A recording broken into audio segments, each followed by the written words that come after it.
Virat chilli powder అన్ని రకాల వంటలకు పచ్చళ్లకు సరైన chilli powder. No colour no chemicals. వాళ్ళు ఫోన్ పికప్ చేసి 5-6 దేశాలకు చెప్తారు. మెయిన్గా యుఎస్, యూరోప్లో యూకే, జర్మనీ, ఫ్రాన్స్, అట్లాంటి 5-6 నేషన్ యూఎన్లో ఎవరు ఉంటే యూఎన్ కూడా చెప్పిస్తారు. మనం కూడా అదే చేసాం. The moment the war started, the moment the action started, 7th రోజు డీజీఎంఓ ఆయన ప్రెస్ కాన్ఫరెన్స్ చెప్పారు. మన వాళ్ళు అది వినలేదు. ఈ పవన్ ఖేరా కానీ, జయరామ్ రమేష్ కానీ, రాహుల్ గాంధీకి తెలియదు. DGMO sir, I tried reaching out to my Pakistani counterpart, but he refused to take the call. So నేను చెప్పాను, ఆల్రెడీ మీ బేసిస్ ఇట్లా టెర్రరిస్ట్ బేస్ మీద అటాక్ చేశాము అని చెప్పంగానే okay we will respond with more force అని చెప్పి ఫోన్ పెట్టేశారంట. That's hot line actually. Dial చేయక్కర్లేదు, ఫోన్ పికప్ చేస్తే ఆ ఇంట్లో రింగ్ అవుతుంది అది అట్లా. సో ఆ రెస్పాన్స్ అక్కడ ఆగిపోయింది, దాంతో ఫినిష్. కానీ మళ్ళీ పాకిస్తాన్ వచ్చారు బయటికి, మళ్ళీ వచ్చి మన మీద దాడి చేసి మనం రిటర్న్ దాడి చేశాం. సో మోదీ గారు ఎందుకు ఆపారు? మోదీ గారు ట్రంప్ మాట వినంగానే పడిపోతారు అట్లేం లేదు. మన సెల్ఫిష్ ఇంట్రెస్ట్ ఉంటుంది. ట్రంప్తో చేసిన డీల్ మనకు తెలియదు. బహుశా మోదీ ఇండికేట్ చేశారు అది. అంటే నెక్స్ట్ టెర్రరిస్ట్ అటాక్ చేస్తే they given us a free hand. Pakistan వైపు నుంచి ఆ పెహల్గామ్ లాగా, ఉరీ లాగా, లేకుంటే పుల్వామా లాగా ఏదైనా మేజర్ అటాక్ జరిగితే భారతదేశం ఏం కావాలంటే చేసుకోవచ్చు అని చెప్పి that is the assurance which US has given. Obviously చాలా మటుకు జయశంకర్ గారు కానీ, ప్రధానమంత్రి గారు కానీ, రాజ్నాథ్ సింగ్ గారు కూడా, అమిత్ షా గారు చాలా క్లియర్గా చెప్పారు నెక్స్ట్ అటాక్ దిస్. ఇప్పుడు పాజ్ బటన్ వస్తామని, స్టాప్ బటన్ వస్తలేదు, it's on pause. So Trump చెప్పిన దానికి మోడీ గారు పడడానికి ఏం లేదండి. Trump is a transactional man, మనం అర్థం చేసుకోవాలి.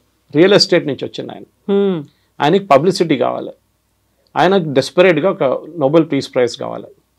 వీళ్ళిద్దరిని కల్పిస్తే నేను మళ్ళీ యుక్రెయిన్ రష్యాని కూడా చేసేస్తే నాకు ఒక నోబెల్ పీస్ ప్రైజ్ ఇస్తాను. క్లింటన్కి ఇచ్చారు ఒకసారి, ప్యాలెస్టైన్ ఇజ్రాయెల్ కాన్ఫ్లిక్ట్కి డీల్ చేసి యాసిర్ అరాఫాత్, ఇత్సాక్ రబీన్ కూడా ఇచ్చారు. నాకు కూడా కావాలని చెప్పేసి ఆయన చేసిన స్టేట్మెంట్ ఆయన కంట్రీలోనే సీరియస్గా తీసుకోరు. మనం చూస్తుంటాయి. నిన్న యాపిల్ ఐఫోన్ గురించి ఒక ట్వీట్ పెట్టారు. అంటే నేను 25% డ్యూటీ పెడతానండి. ఎవరికి పోతుందండి? ఎవరు కడతారు ఎక్స్ట్రా 25%? కొంటున్నా యుఎస్ గవర్నమెంట్ కాదు, ఎవరు కొంటారో వాళ్ళు కడతారు. యుఎస్లో తయారు చేయాలంటే దానికన్నా ఎక్స్పెన్సివ్ అయిపోతుంది, డబుల్ ద రేట్ అయిపోతుంది ఫోన్ది. బయట ఎందుకు చేపిస్తారంటే వాళ్ళ వేజెస్ తక్కువ ఉంటుంది. ఇండియాలో ఉన్న వేజెస్ కానీ, చైనాలో ఉన్న వేజెస్ కానీ, వియట్నాంలో ఉన్న వేజెస్ తక్కువ ఉంటుంది. So that is why the phones are made here. యూఎస్లో ఇచ్చే జీతాలు ఇస్తే ఆ ఫోన్కి డబుల్ ద రేట్ అయిపోతుంది. సో వీ కెనాట్ అఫోర్డ్ అని చెప్పి అక్కడ. సో దానికి ట్వీట్ చేసి నేను వాడిని ధమ్కి ఇచ్చాను, నేను అది చెప్పాను. టిమ్ కుక్ ఏమైనా స్టేట్మెంట్ ఇచ్చారండి ఫ్రమ్ యాపిల్ సైడ్? నో. ఆయన షేర్ హోల్డర్స్ ఉన్నారు, వాళ్ళకి స్టేట్మెంట్ ఇవ్వాలి కదా, ఏం చెప్పలేదు.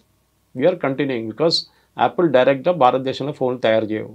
ఇట్స్ కంపెనీ కాల్ ఫాక్స్కాన్ చేస్తున్నారు వాళ్ళు చాలామందికి తయారు చేస్తారు, ఫాక్స్కాన్ లాంటి కంపెనీ. సో వాళ్ళు చేస్తే పని వాళ్ళు చేస్తున్నారు. కానీ ట్రంప్ ధమ్కి ఇచ్చాడు మోదీ గారికి క్వాట్ అయిపోరు. అట్లా మనిషి కాదండి మనం. We are not Manmohan Singh. Pokhran blast చేయడానికి ట్రై అయినప్పుడు తెలిసినప్పుడు నరసింహరావు గవర్నమెంట్ కానీ, మన్మోహన్ సింగ్ గవర్నమెంట్ కానీ ప్లాన్ చేసినప్పుడు తెలిసిపోయింది యూఎస్కి. ఆలోచించండి, క్యాబినెట్లో డిస్కస్ చేయగానే వాళ్ళకి తెలిసిపోయింది that India is going to conduct nuclear test, underground nuclear test. ఆపేశారు, ప్రెషర్ పెట్టేశారు. అదే టైంలో వాజ్పేయి గారు గవర్నమెంట్ వచ్చినప్పుడు చూడండి ఏం చేశారు. Kalamji was there, George Fernandes was there. క్వైట్గా చేశారు, రాత్రిపూట పనిచేసి పొద్దున ఏం లేకుండా పెట్టేశారు, మొత్తం సాఫ్ చేసేసి మళ్ళీ రాత్రి పనిచేసి 3వ 4వ రోజులో we had a first test and after that 3 days తర్వాత ఇంకో టెస్ట్ చేసాం మనం. చేసాం కదా. సో ఇది ప్రాబ్లం అన్నమాట వీళ్ళకి. సో వీళ్ళకి రాహుల్ గాంధీ లాంటి వాళ్ళకి చెప్పడానికి చాలా ఈజీ. ప్రెషర్ పెట్టారు దానికోసం ఆపేసామని చెప్పేసి.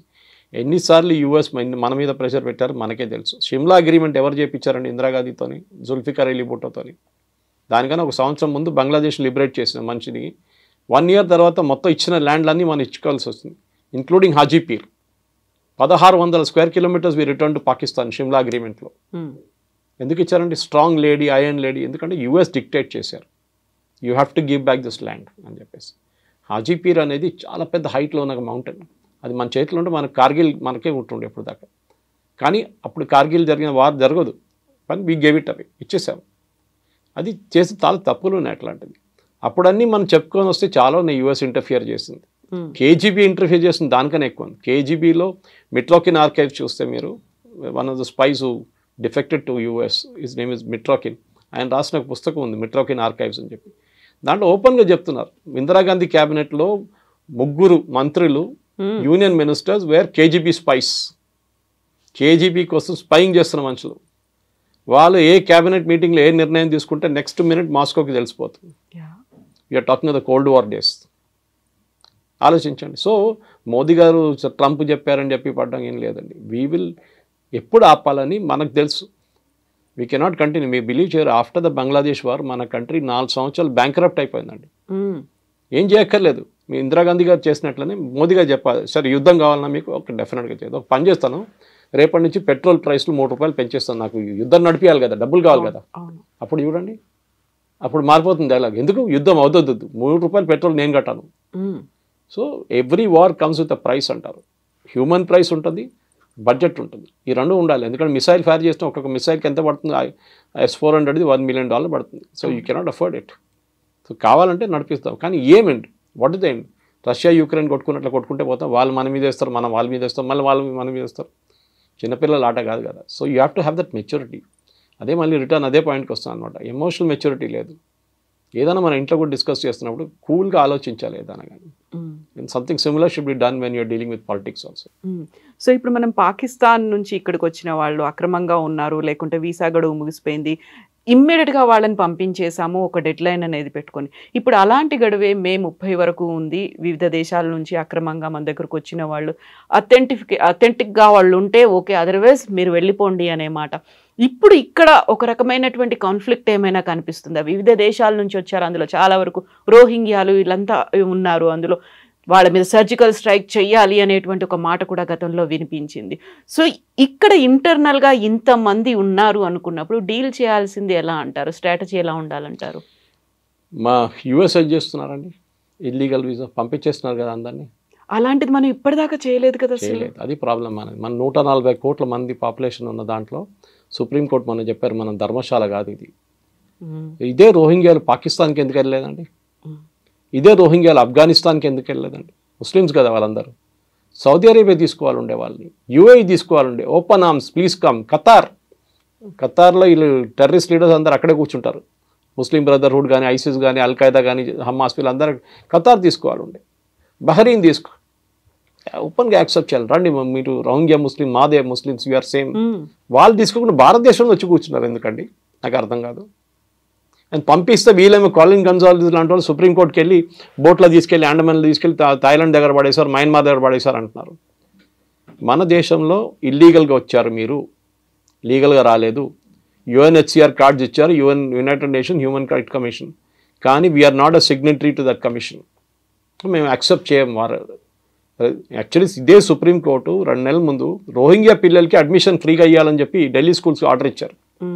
మన పిల్లలకి లేదు, ఇండియన్ పిల్లలకి ఆట వాళ్ళు అసలు పట్టించుకోరు. రోహింగ్యా పిల్లలకి అడ్మిషన్ అని చెప్పి సుప్రీంకోర్టు, కానీ వాళ్ళ మాట తీర్పు అంతా మారిపోయింది ఎక్కడ? ఈ కాన్ఫ్లిక్ట్ మొదలైన తర్వాత. మన తమిళనాడు మన శ్రీలంక నుంచి ఒక శ్రీలంకన్ వచ్చింది, మనం పట్టుకొని జైలు వేసేసి ఉండే ముందే. ఫస్ట్ ఇల్లీగల్గా LTT మెంబర్ ఉండే, మళ్ళీ మన PMLA అంత PMLA కాదు, వాజ్ అండర్ నథింగ్ NSA, ఈ was arrested and put in jail in Tamil Nadu. Jail వేశారు, 10 సంవత్సరాలు జైల్లో ఉన్నాడు. ఇప్పుడు బయటకు వచ్చేయమంటున్నా అంటే నన్ను అక్కడ పంపేయకండి, నేను ఇండియాలో ఉండిపోతా అంటున్నాను. Supreme court sir nothing doing, next బోట్లో తీసి, నెక్స్ట్ ట్రిప్లు చేసి, నెక్స్ట్ ఫ్లైట్లో తీసి పంపించేసాను ఇక్కడ. సో ఇది మన దేశం అండి. మన 140 కోట్ల మందిలో మినిమం క్యాల్కులేషన్ ప్రకారం, and this is not me, this as per news channels and మిగతా రిపోర్ట్ ప్రకారం మన దగ్గర 12 నుంచి 18 కోట్ల మంది ఇల్లీగల్ సిటిజన్స్ ఉన్నారు. నిన్న చూడండి హైదరాబాద్లో ఒక హాస్పిటల్ నుంచే బర్త్ సర్టిఫికెట్లు తయారు చేసుకున్నారంట, 18 దొంగ సర్టిఫికెట్లు. డెలివరీ ఎట్ హోమ్ అని చెప్పి ఇంకో 12 సర్టిఫికెట్లు తయారు చేసుకున్నారంట. ఎట్లా చేశారండి? Who are the certificate made for? ఎవరు వెనకాల ఉన్నారు? ఇక్కడ పిల్లలు పుట్టలేదు, మీరు ఎవరి కోసం తయారు చేస్తున్నారు? ఎందుకంటే అదే బర్త్ సర్టిఫికేట్ తీసుకెళ్ళి ఆధార్ కార్డు తయారు చేసుకుంటారు, దాని తర్వాత రేషన్ కార్డు తీసుకుంటారు, దాని తర్వాత ఓటర్ ID తీసుకుంటారు. 18 కావని. పుల్వామా జరిగిన తర్వాత, ఫస్ట్ అటాక్ జరిగిన తర్వాత తెలిసి పాకిస్తాన్లో ఉన్న వాళ్ళు అందరూ పంపించారు ఇక్కడ షార్ట్ టర్మ్ వీసాలు వచ్చిన వాళ్ళు. అప్పుడు తెలిసింది అక్కడి నుంచి పెళ్లి చేసుకొని ఇక్కడ వచ్చి 22 మంది వచ్చి ఇప్పుడు ఆల్మోస్ట్ వాళ్ళందరూ గ్రాండ్ మదర్స్ అయిపోయారు. ఆ ఇంట్లో 1200-1300 పిల్లలు ఉన్నారంట ఆ ఏరియాలో అంతా కలిసి. థర్డ్ జనరేషన్ కూడా వచ్చేసిందంట. ఆలోచించండి. We are not a dharamshala. Sorry, మన పాపులేషన్ మన పెద్ద హెడేక్ మనకి. వీళ్ళకి తిండి ఎందుకు పెట్టాలండి? మనం ఫ్రీ రేషన్లు ఎందుకు ఇవ్వాలండి వీళ్ళకి? వాళ్ళ దేశం ఉన్నారు, వాళ్ళు అక్కడ వెళ్ళినాయండి. We don't want. First of all ఇది అస్సాంలో జరిగింది, మీకు గుర్తుంటుంది. అస్సాంలో పెద్దగా అజిటేషన్ జరిగింది when Rajiv Gandhi was the prime minister. All Assam students union వాళ్ళు అక్కడి నుంచి బంగ్లాదేశ్ నుంచి వచ్చిన ఈవెన్ హిందువులు కూడా, వాళ్ళు ముస్లిమ్స్ వస్తారు కాదు, హిందువుల మీద వ్యతిరేకించారు వాళ్ళు. మా దగ్గరికి ఎందుకు వస్తున్నారు, భారతదేశంలో ఇంకా మిగతా స్టేట్స్ ఉన్నాయి కదా, అక్కడికి వెళ్ళొచ్చు కదా మీరని. అస్సాంలో 21 కాన్స్టిట్యున్సీలో డెమోగ్రఫీ మారిపోయిందండి సడన్గా. హిందూ మెజారిటీ ఉన్న కాన్స్టిట్యున్సీ ముస్లిం మెజారిటీ అయిపోయింది.